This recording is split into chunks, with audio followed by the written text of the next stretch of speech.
Welcome to Webmasters FM. Today I have my friend Ian on the show. Ian, can you give everybody a little bio of you and Kestrel and kind of what you do? Yeah, I appreciate it. Thanks for having me. My name's Ian Misner. I run Kestrel.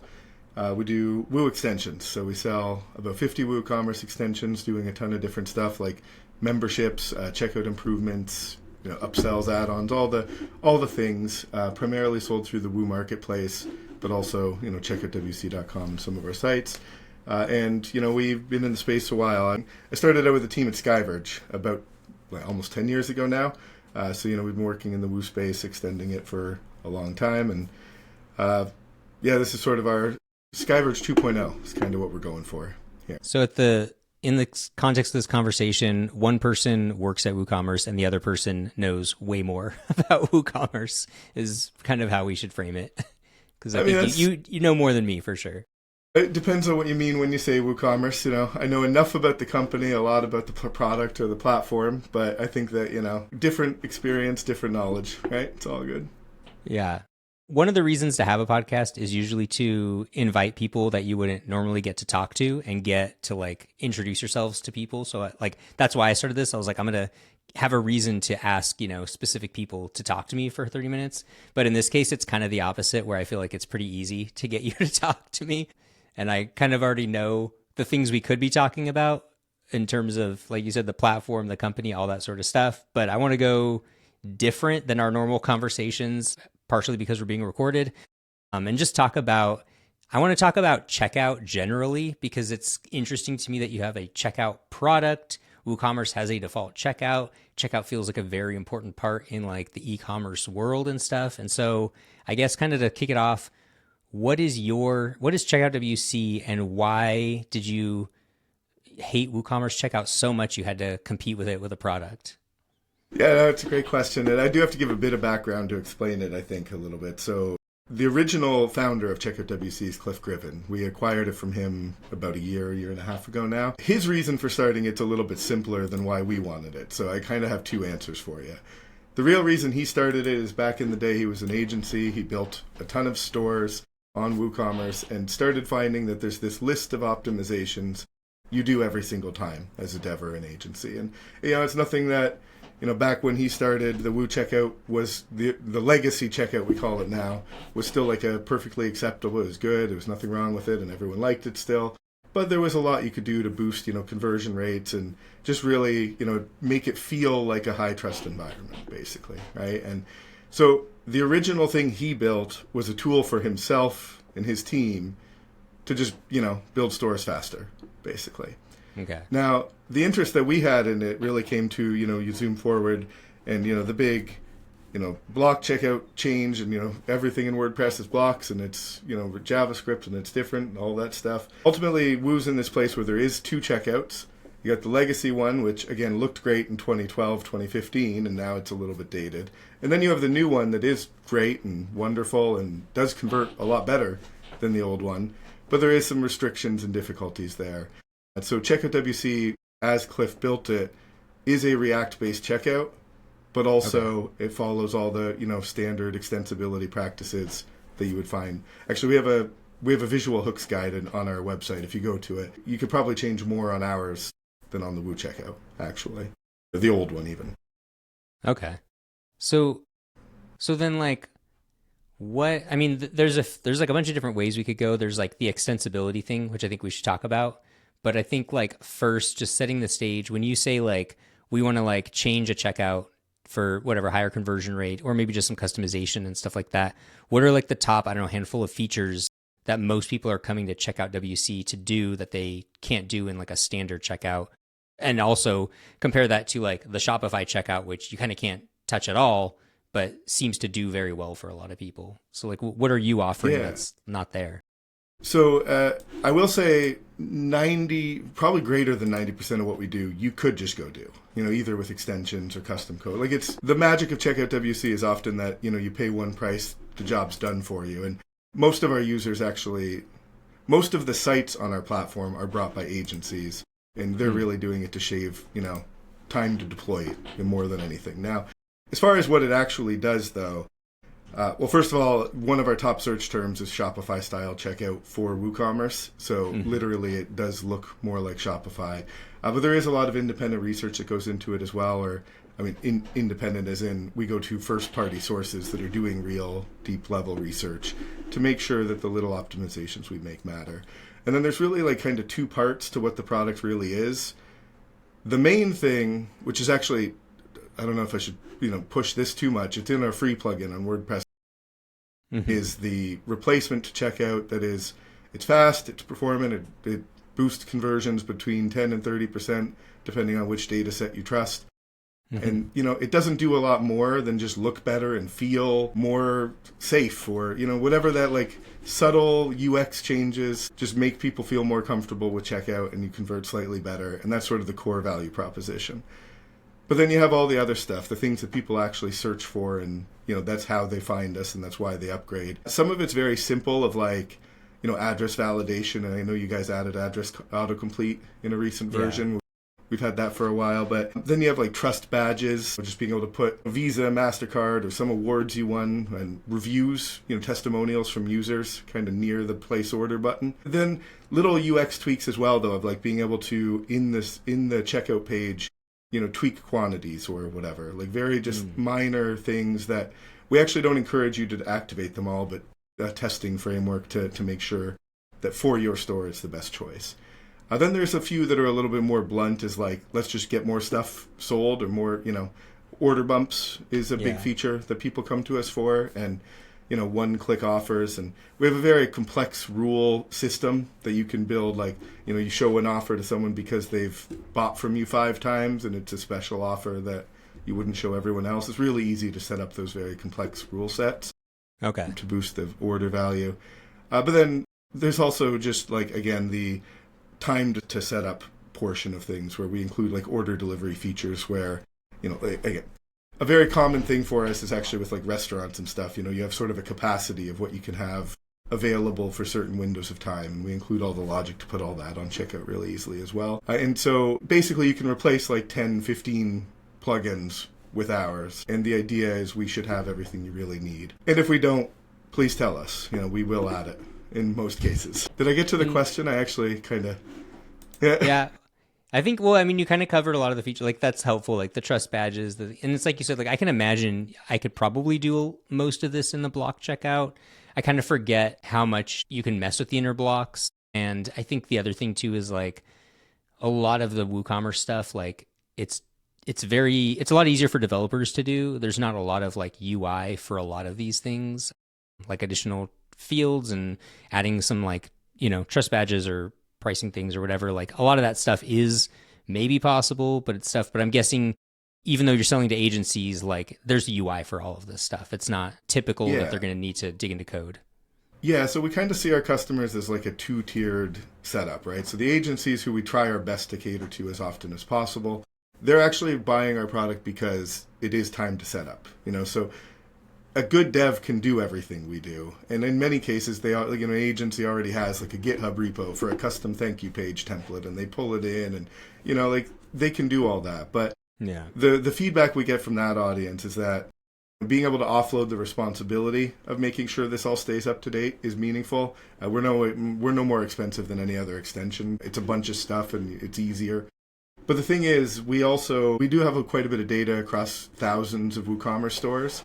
And then from like a product perspective, we spend our time thinking about GMV within our like mini Woo ecosystem or whatever. Yeah. And so every time we make a change or we improve something, our goal is just to make sure that stores using our product sell more in the future, which, again, that confidence that should bring to an individual merchant kind of ladders up to the agency audience, and they get to show, this is like, your store gets better over time by using this. Yeah. And again, those changes aren't always felt by individual stores, but as like in aggregate, there's like 8,000, 9,000 stores using CheckoutWC, and we're able to sort of tweak over time to ensure we're doing that for as many as possible. Okay. And when you say people search for Shopify style checkout, I'm like just trying to imagine what it is they're searching for. Like, one thing off the top of my head is like the Woo checkout is very spacious, if you know what I mean. Like it's very open, you're scrolling for like a day or two to like get all of your address fields filled out. Shopify, it feels like it's like kind of similar to like the Stripe Express checkout where it's like I can kind of see all of it in my viewport at one point in time without scrolling or something like that. Like, so there's that visual element, but is there other stuff that people see in the Shopify checkout that they're not getting? Yeah, so different people seem to mean different things when they say Shopify style checkout. And that's sort of one of the struggles that I'm sure the Woo team has too, actually, when people are looking for these sorts of things. The things that it seems to mean most often, I don't even think are actually the primary Shopify checkout today. But one is the multi-step checkout, show as few fields as possible on each page. And it's multiple steps. And theoretically, you would think that that's more opportunity for people to drop off. But with the right UX, it feels very quick and fluid, and your browser's autofilling enough of it that they're just clicking until their order's gone through. So that's close. That's genuinely what I recommend for the vast majority of stores. But then the other thing that people tend to mean is just they actually are just asking for one-page checkout, which is something that Shopify offers as well. In almost every case, if you sell like multiple SKUs, that seems to perform worse. And so we've actually tried, we do make it available. It's really easy to use, but we actually kind of bury it a little bit as a setting where if you're looking for it, it's there. But hey, you should try this thing that's actually going to work better instead. It's one of the things they're looking for, though. When you say like one-page checkout, like explain, you mean like skipping the cart page and like getting straight into checkout, or... No, so our product actually assumes there is no cart page, and again, you can re-enable it, but we disable sidecar by default in our product, right? So it's always, there is no cart page unless you choose to put it back. That being said, one-page checkout is like, you have a SKU, you add it to the cart, and then it's one very long form, and you don't leave the page, basically. And it's very, for single SKU stores, it might make sense, but I would still, even in those cases, encourage someone to test rather than assuming it's the right answer, which we have a lot of blog posts that do make that recommendation. Again, a lot of search traffic exists for it, so we offer it. You can do it. I'm just not sure you should. So if you're like building stores and sort of like that, what is kind of like the top things people should be looking at for their checkout? Like if people are concerned, maybe my checkout isn't converting, but they're not exactly sure like how to test it or how to like have that data and stuff. What are the types of things they should be like looking at, trying to understand? Yeah, well, I mean, the very first thing is making sure you actually have conversion measurement in place, some sort of telemetry. You'd be surprised by the number of stores we see where they don't even actually keep track of that. So being able to test, and we are actually working on a bit of an A/B testing feature that'll improve the way. You won't need to go set up other stuff in a perfect world. We'll help you with that, actually. But we do this whole concept of like a conversion rescue where we send out an email campaign periodically, and people can opt in, and we'll just come in and make a bunch of recommendations on how to do better on your store. And I mean, there's a few trends that happen more often than you would expect, frankly. Like number one, your site is very slow, and checkout, shaving a couple hundred milliseconds does make a massive difference. Yeah. I don't want to tell everyone to go use a better host in almost every case. That's not what our product does, but that is the thing that's going to help most. Yeah. Now, as far as the things our product actually does to improve the experience, the little tweaks, which, address autocomplete makes a real big difference. It's the time through. We bump the email field to the very top of checkout. So we have an email cart abandonment feature, which, I mean, if you're not doing cart abandonment emails yet, that is, stop right now. That's one of the few things that works on literally every single store I've ever seen. There's no testing needed. That will work for you if you're not doing it yet. But then it's like I was saying before, it's thinking about the checkout as like, are you maintaining trust through this space? And so little design tweaks, UX improvements do more than what you would expect, frankly. There's things like the transition between our multi-step checkout feels basic. It's all React based, so it feels basically instantaneous. And that's that little tweak of it feels more serious, I guess. And whatever that feeling of trust is, there's a lot of research from like the Bainbridge Institute and all that really focuses on it. And I know this doesn't sound as exciting as like, here's the 4 cool tricks that are going to do it. But honestly, a really great checkout is kind of boring and predictable. It's battle tested and it works. And the thing that you really need to do is zoom out like one layer and make sure you're frequently doing something to test that it is the best solution for your store. We give you the tools to make it easy to test a lot of obvious things that everyone should try testing. before you settle on, the 3 cool tricks that are best for you. Okay. We can make recommendations based on your industry, the type of store you are, and all that. And, feel free to reach out to our support, and we'll say stores like you should do this. But ultimately, unless you do the work of testing at a meaningful scale, you can't be 100% certain. And one of the things you mentioned was extensibility. You guys have some amount of like developer extensibility there. Extensibility is definitely a concept that I hear about a lot as a developer advocate at WooCommerce, and just about somebody who worked in an agency and tried to use the block editor early on and stuff. I think extensibility is still, how do I say this, an open field in WordPress that needs to be cultivated a little bit. How do you guys think about extensibility, and what do you think you're doing that like core WordPress, core WooCommerce are not doing for extensibility? Yeah, it's a bit of a loaded question, I think, because I could give you the super friendly, happy answer, the one I really mean, right? So I'll take both. Well, I mean, right off the hop, I do think that WooCommerce's greatest strength against the other solutions that you can use for an e-commerce store is that you can build any experience you want, right? And that's sort of that assumption, the philosophical truth behind that being the thing that is at the core of it, is, I think, the most important thing. And then, you'll see, like, Matt Mullenweg at WordCamp Canada last week doing the defending of Hello Dolly in WordPress core. It's, the tutorial, here's how you do hooks and filters, in my opinion, is the magic of WordPress at the very root, right? That's the thing that ultimately, it makes more developers to do more tweaks and the spectrum of what is a developer. Anyways, to zoom into the actual answer, though, from there, we do believe strongly with our checkout that every feature, everything we do has to survive the whole universe of third-party code and the hooks and all the weird things that people can do. And I forget the name of it, but there's like a rule of like if any API will be used in any way, it could potentially be used. Yeah. So like things as simple as like your error messages, people are using those for logic in some way. And like they shouldn't. It's absolutely absurd and ridiculous, but they do. So you do need to be thoughtful of that. And because of, we're replacing checkout, we sort of have this inherent commitment or this implicit commitment with our users, and especially the devs and agencies, that we will survive that universe of third-party code. We won't always not break it, but we will definitely fix it. And to the point of supporting like weird third-party solutions in edge cases is a big part of what our support for this product looks like. And most of those are actually coming from combinations that like we wouldn't test or couldn't test if we wanted to. You're using like a shipping solution in Germany with Woo Germanized, but also you've customized 8 of the fields manually. Like sometimes we're going to break that, but we will definitely, fix it. We have quick support. We will always maintain our piece of that, or at least tell you what you need to do to get it fixed. So yeah, we have sort of the luxury of not being WooCommerce in that way, right? Like we don't have to think about 7 million stores or whatever it is. We have to think of a couple thousand. But how do you work with all the different payment gateways? Like who builds that integration so that you can work? Do you guys do that, or?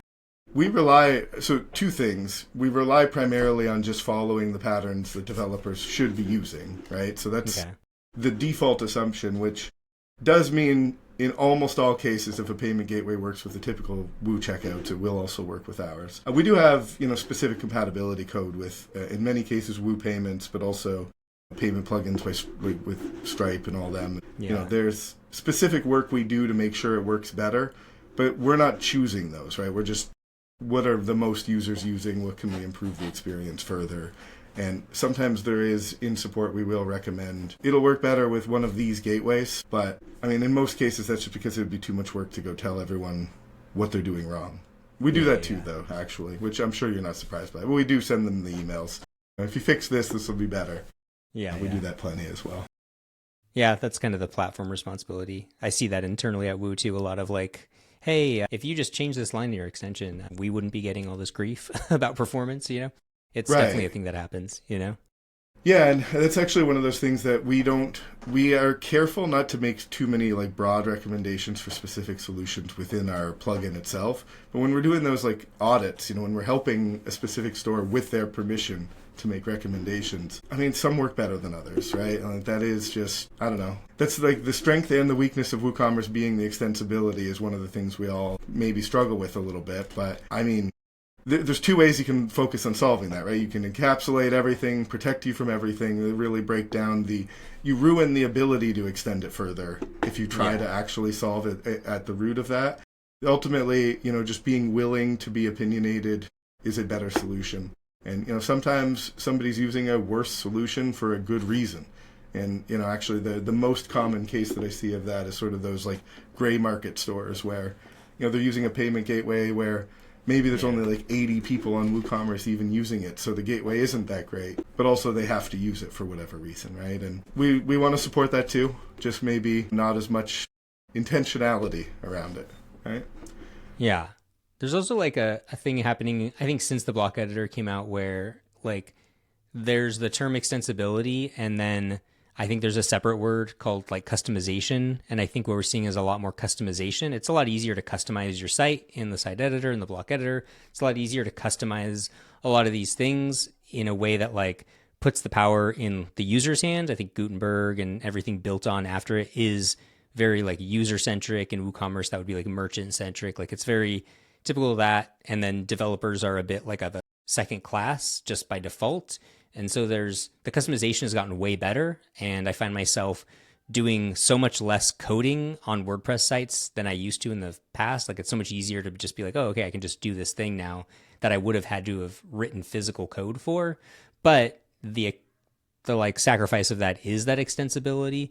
But like, where do you think that trade-off is? Like, is there maybe just some benefit to saying like, hey, we're just a little less extensible because we've made everything a little bit more powerful inside of this UI that we've granted everybody?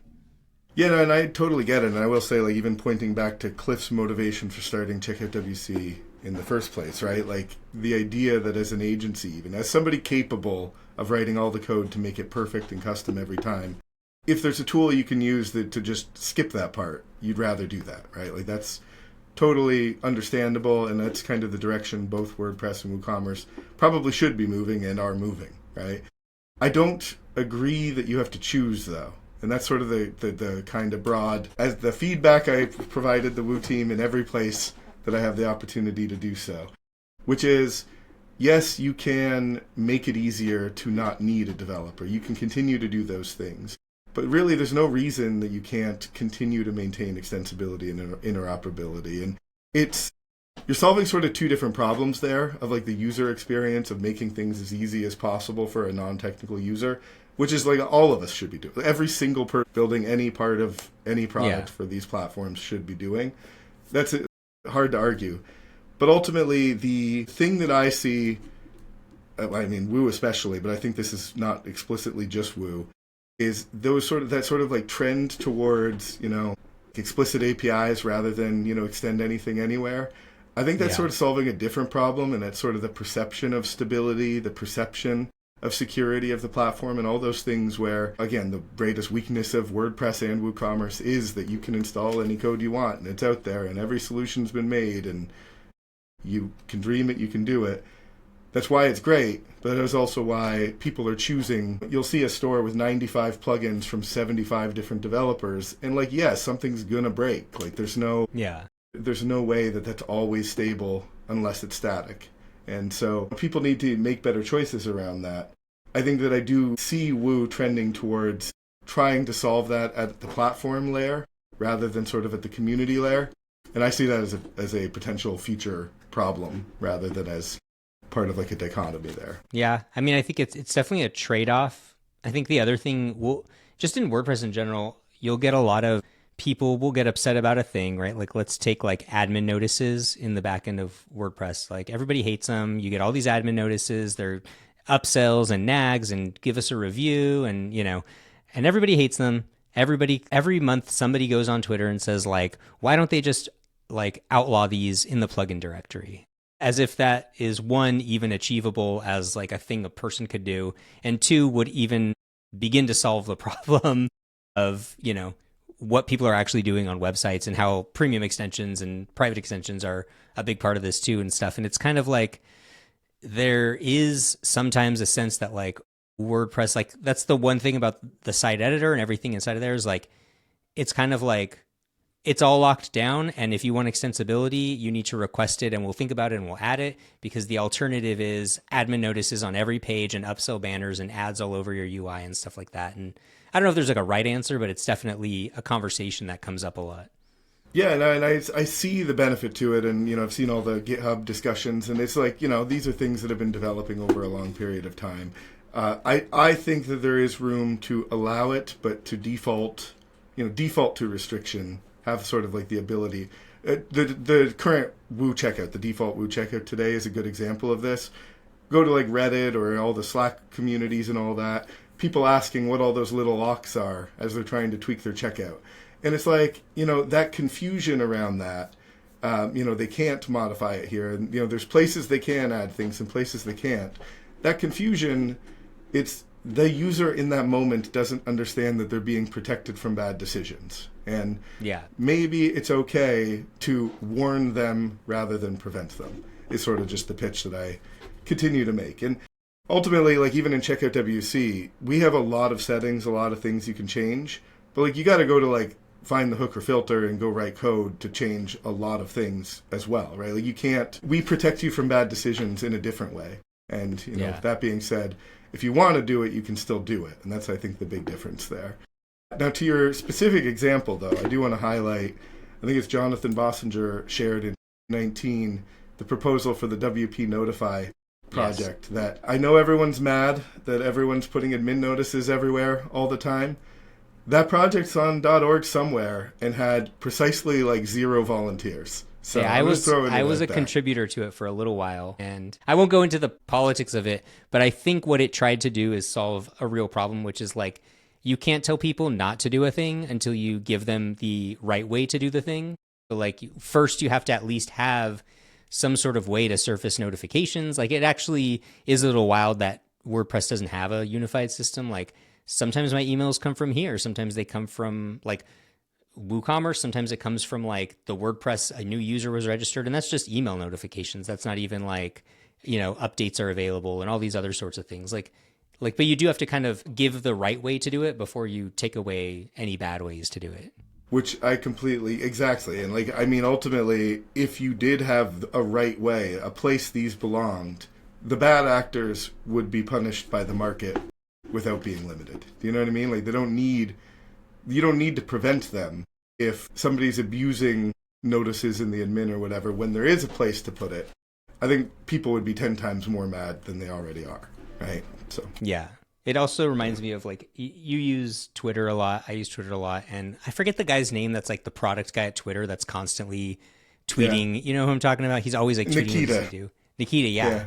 And he had a tweet recently that like offended me, but I also agreed with. And it was that concept of like, he was just like, he was whatever the bug people were mad about. I don't know if it was like the feed refreshes when I'm trying to read it or whatever. He picked some bug like that everybody gets mad about. And he was like, this bug has like 0% like effect on our churn or our business strategy at all. And it was basically like a lot of times things that you think are like little product things that bug you and they are annoying. It's like no one's leaving WordPress because the admin notices. Like it's probably not that important. You know what I mean? But I can understand because it really does bother me, those sorts of things, And in that example, actually, he did share one point that there's some data to suggest it actually increases engagement because you're looking for the one that you lost, right? And so probably, yeah. Their measures are actually benefiting them. It's still a bad user experience, though. That's one of those, like, the short-term versus long-term, right? Like, in the moment, it's boosting. The thing we care about right now is getting better.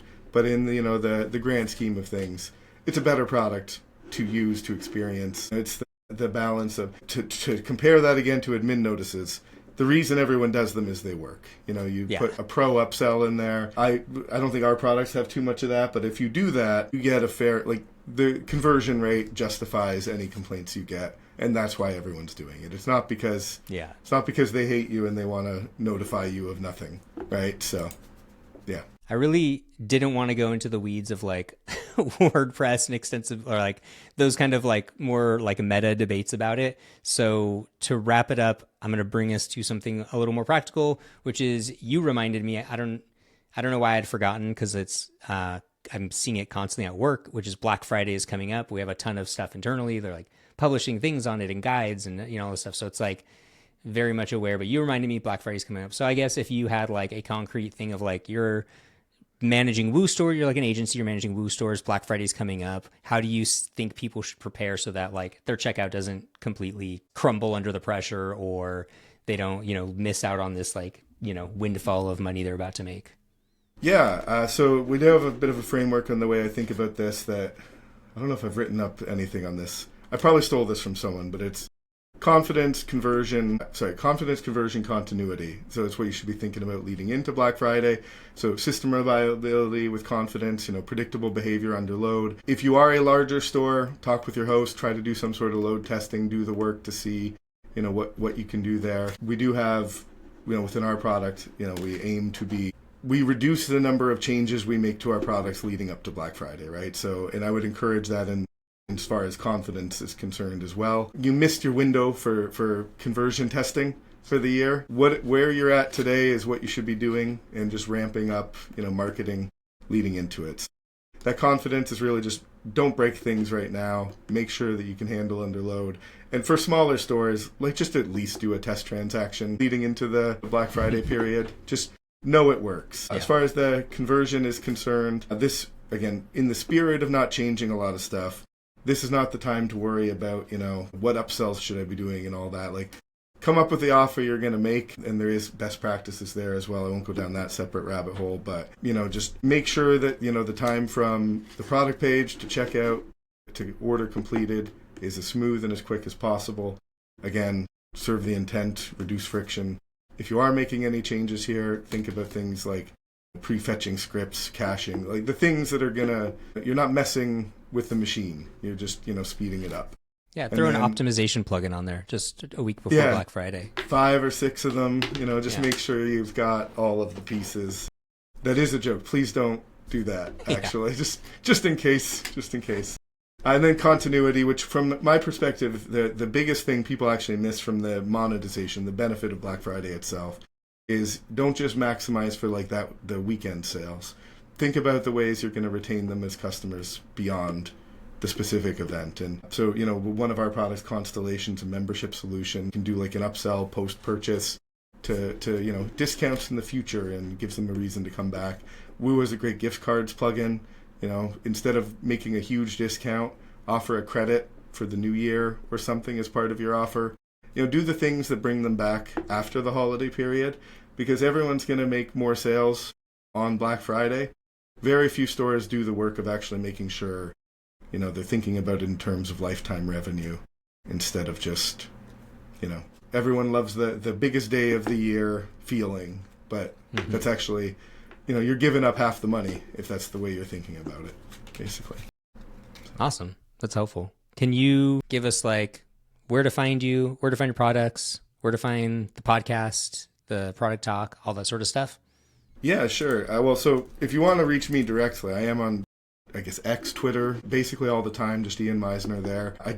I will answer. I'm on there more often than I should be. As far as the product, so KestrelWP.com, Kestrel, behind me, I think. But the KestrelWP.com has links to everything. Also, we have a vendor page on the Woo Marketplace, so you can find us there as well. And in fact, most of our products are just sold on WooCommerce.com, so maybe check that out too. But then as far as the podcast, I just recently joined with Matt Cromwell, Katie Keith, and Zach, Gravity Kit. Zach Katz. Zach's Cats.